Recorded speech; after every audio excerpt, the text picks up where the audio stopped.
श्री महाकाल।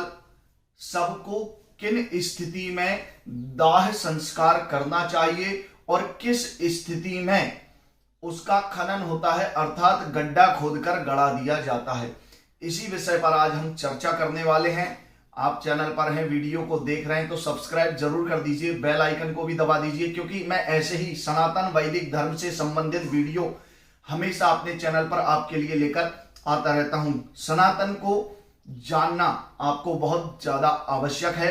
तो चलिए बिना विलंब किए प्रारंभ करते हैं। और गरुड़ पुराण के अनुसार अगर हम इस विषय पर चर्चा करते हैं तो गरुड़ पुराण में कहा गया है कि दाह संस्कार परम आवश्यक है। बिना दाह संस्कार के जीव आत्मा को मोक्ष प्राप्त नहीं होता है। लेकिन उसके साथ कुछ स्थिति और नियम भी बताए गए हैं कि दाह संस्कार कब करना चाहिए और कब खनन करना चाहिए या गंगा आदि नदी में प्रवाह करना चाहिए।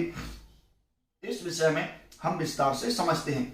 यदि किसी संतान की या किसी भी जातक की आयु 10 दिन से कम होती है तो इस स्थिति में दाह संस्कार नहीं किया जाता है। जमीन में गड्ढा खोदकर उसी में जो है खनन करके उसी में दाह किया जाता है या फिर गंगा आदि नदी में प्रवाहित कर देना चाहिए, ऐसा गरुड़ पुराण का मत है। अब अगला जो नियम है, नामकरण के पूर्व यदि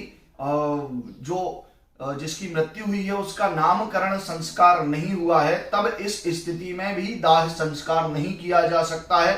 उस समय भी जो है खनन ही करना चाहिए, भूमि के अंदर ही उसका दाह करना चाहिए।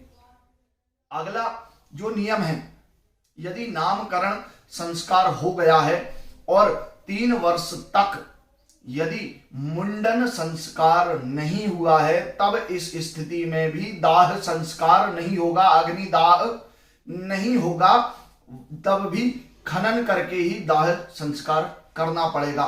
अग्नि दाह नहीं किया जा सकता है। लेकिन यदि मुंडन हो गया है, मुंडन संस्कार संपन्न हो गया है, तब इस स्थिति में अग्नि दाह करना ही सर्वोत्तम माना गया है और धर्म ग्रंथों का भी यही मत है।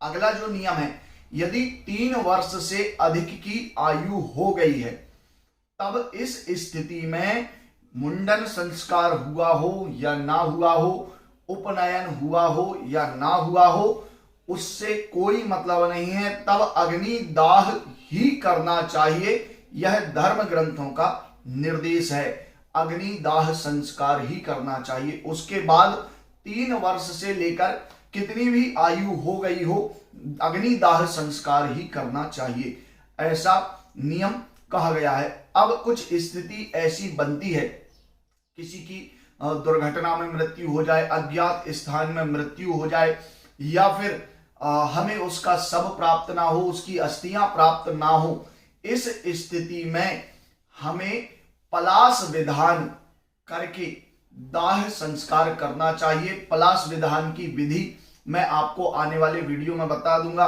सूक्ष्म रूप से आप यह समझ लीजिए कि विशेष प्रकार के द्रव्यों से जो है एक पुतले का निर्माण करके उसका दाह संस्कार किया जाता है।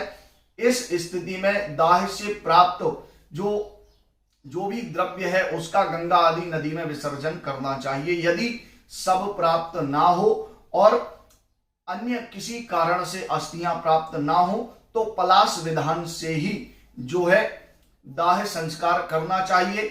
यदि वह 3 वर्ष से अधिक का है तब भी इस स्थिति में अग्नि दाह ही होगा, और 3 वर्ष से कम है तो इस स्थिति में जो है खनन करके भूमि में दाह संस्कार करना चाहिए।